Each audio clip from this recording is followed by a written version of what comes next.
Volvemos a Ampliación de Noticias, Fernando Carballo, Carlos Villarreal y quien habla Mónica Delta, y un tema que es muy importante, que en realidad se ha tratado en diferentes momentos históricos del país, pero no se ha logrado enfrentar y confrontar de una manera adecuada, es el tema de cómo formalizar la propiedad informal. Hemos escuchado en infinidad de ocasiones a Hernando de Soto hablar de esta formalización y que es el capital, el primer capital que puede tener una familia, un ser humano. La congresista Angélica Palomino, que está en línea aquí en Ampliación, del Partido Morado, ha presentado un proyecto de ley sobre esta formalización de la propiedad, pero también el presidente de la República, el presidente Vizcarra, ha presentado al Congreso un proyecto que establece medidas complementarias y le otorga facultades a COFOPRI para la formalización de la misma, es decir, a dónde se apunta, cómo se apunta, cuál es el mapa que tenemos en el país, porque frente a la necesidad de formalizar la tierra nos enfrentamos pues a invasiones, a mafias y a un circuito que puede ser absolutamente perverso. Congresista Palomino, ¿cómo está? Bienvenida. Gracias, Mónica. Buenos días a todos. Así es, como lo has expresado, el 28 de julio, el presidente Martín Vizcarra ha puesto en marcha y nos ha comunicado a todos a nivel nacional que va a presentar un proyecto de ley para formalizar las posesiones informales. Uh-huh. Y bueno, ¿y cómo recoge justamente su iniciativa este proyecto? Porque evidentemente tiene que haber una mirada integral del problema de la formalización de la propiedad, ¿no? Así es, Mónica. El 3 de abril le he presentado el proyecto de ley 5010-2020 al Congreso de la República, pero este proyecto yo ya lo he venido socializando desde el año pasado en el Ministerio de Vivienda, con los señores de COFOPRI. No es un proyecto de ley que haya surgido solamente en la campaña. En las reuniones donde he tenido posibilidad de estar con el presidente, siempre le he informado sobre esta necesidad y siempre le hemos enviado cifras. Por ejemplo, en este momento el 37.52% de las familias a nivel nacional no tienen título de propiedad y con ello no pueden acceder a techo propio. Y los alcaldes a nivel provincial y distrital tampoco pueden ejecutar proyectos de agua y desagüe. Imaginémonos casi 1,5 millones de familias que los tenemos registrados que no pueden acceder a agua y sobre todo en esta pandemia han tenido que caminar muchos kilómetros para poder surtirse de agua, porque lo último que llega a estos lugares es el agua. Señora Palomino, nos dice usted que está comprometida con este tema desde el año pasado. ¿A título de qué lo hacía usted?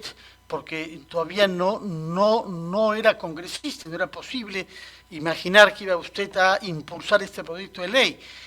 Y naturalmente la pregunta me interesa tanto más. ¿Qué se sostiene? Que hay intereses económicos en formalizar terrenos invadidos y que en algunos casos algunos colegas suyos podrían estar relacionados con propiedades adquiridas de mala manera, por ejemplo, en torno a la carretera panamericana, en torno a Punta Hermosa o Punta Negra, donde hemos visto escándalos que han implicado a dirigentes políticos de partidos establecidos. La pregunta es, ¿cómo vamos a hacer para que invasiones ilegales promovidas por traficantes de terrenos no sean conducidos, gracias a su proyecto de ley, a un robo legalizado? Sí, quiero comentarle que el tema va porque he trabajado en la prefectura de Piura y dentro de la prefectura de Piura muchos dirigentes de asentamientos humanos venían a hablar con la prefecta y a pedirle que por favor encauzaran sus proyectos de agua y a comunicarle que no podían, los alcaldes les comunicaban que no podían realizarlos porque no estaban titulados. Lo otro es que usted tiene razón, hay un tráfico de terrenos a nivel nacional muy grande, pero también sabemos por temas de inteligencia de que los traficantes vienen cobrando hace 5 o 10 años cupos a estos asentamientos humanos, a estas familias para no desalojarlas. Esta ley que estoy presentando y que también han presentado otros colegas tienen muchos candados, como por ejemplo no va a poder titularse a aquella persona que tenga más de una propiedad, no solamente inscrita en registros públicos, sino también por ejemplo, en el caso de Piura, en el SAT. También no se van a formalizar las propiedades que INDECI ya las haya designado como lugares donde no se pueda vivir, tampoco donde hayan ciudadelas arqueológicas, tampoco donde hayan sido declaradas zonas de reserva natural, como el caso de Lomas de Lanchay en Lima, no se van a poder titular, porque lo que nosotros no queremos promover es una invasión maliciosa, una invasión donde se destruye el ecosistema, donde se destruye la historia de nuestro país. Congresista, buenos días. Buenos días. Uno de los grandes problemas de este Congreso es la viabilidad de los proyectos presentados por los parlamentarios, muchos de ellos sin el sustento técnico debido, sin la justificación debida y en base a intereses personales, como bien hacía referencia a Fernando. En el caso de su proyecto, ¿cuál es el sustento técnico? ¿En qué se ha basado usted estrictamente para elaborarlo? No hablo únicamente de su experiencia en el trabajo en el sector público en Piura, no dudo de su experiencia, pero ¿cuál ha sido el sustento técnico? El sustento técnico ha sido que a nivel nacional los programas de techo propio, los proyectos de agua no han podido tener éxito. ¿Por qué? Porque no han habido, por ejemplo, COFOPRI ya no tenía más lugares para titular. En el caso de techo propio no había más propiedades para más ciudadanos para beneficiarse. Ese es el tema. O sea, todo se paraliza porque no hay formalización.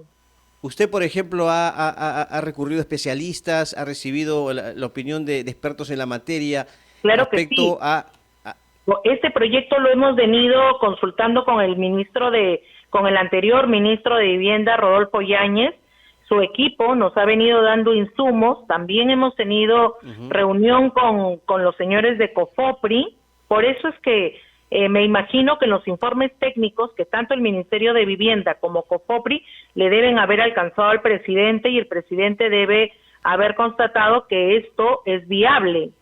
Pero es viable siempre y cuando se coloquen los candados necesarios para que estos traficantes ya no sigan viviendo de estas familias. Ahora, estos traficantes son sumamente poderosos. ¿Por qué? Porque además trabajan con una cantidad de autoridades, algunas que están en medio de una investigación, otras están en la cárcel, pero es una circunstancia que no viene de 2 años y 3 años, estamos hablando de décadas.